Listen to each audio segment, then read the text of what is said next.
I'm Peter Hislop, and I want to return to the voice of the oracle.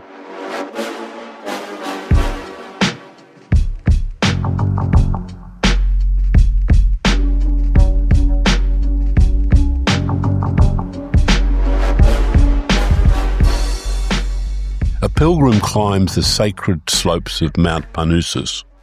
The air hums with the scent of laurel and the sound of running water. They have journeyed for days to reach the temple of Apollo at Delphi, home of the oracle, the voice of truth.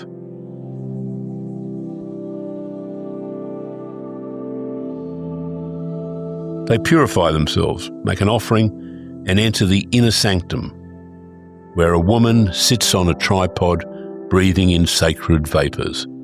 When she speaks, her words are mysterious, poetic, and trembling with the voice of a god. And carved into the marble above her head 2 words, said to me the most enduring instruction humanity ever received: know thyself. This was not a slogan, it was a commandment. It was a challenge.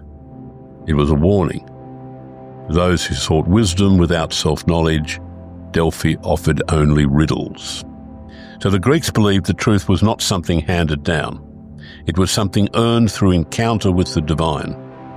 You came to Delphi not to be told what to do, but to see yourself reflected in mystery. Croesus, the king of Lydia, asked the oracle if he could go to war with Persia. She replied, "If you cross the river, a great empire will fall."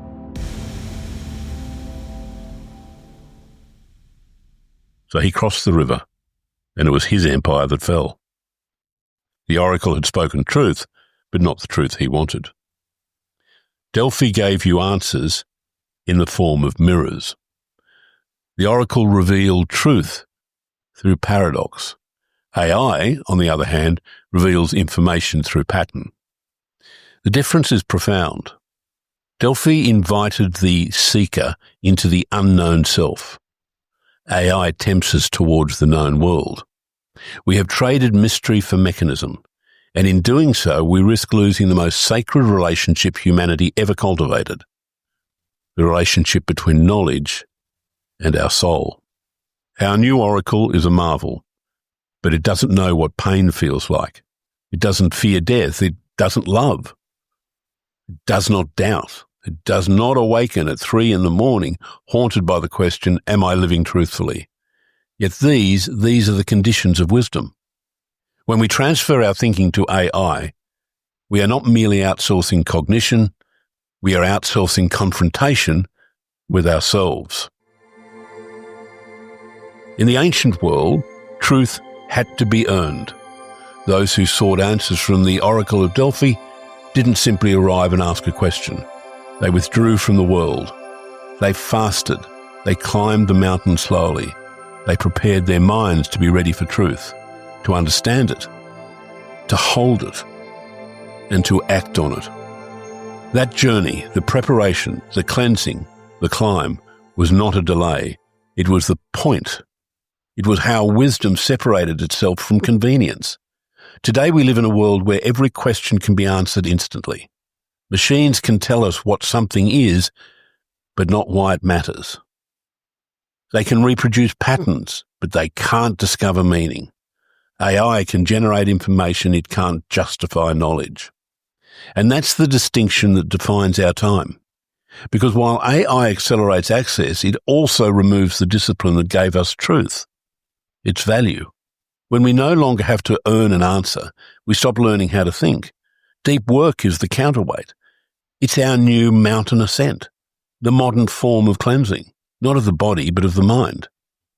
Deep work demands that we pause, focus, and commit to thinking at depth, long enough to find our own insight, not just receive one.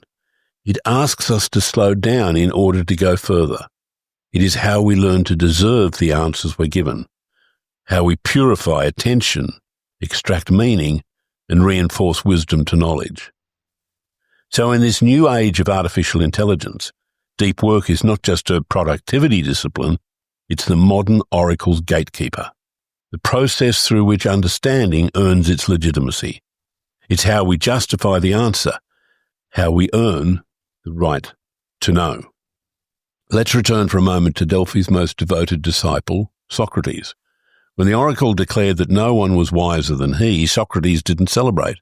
He investigated. He questioned everyone, poets, politicians, generals, and discovered that wisdom was not knowledge at all.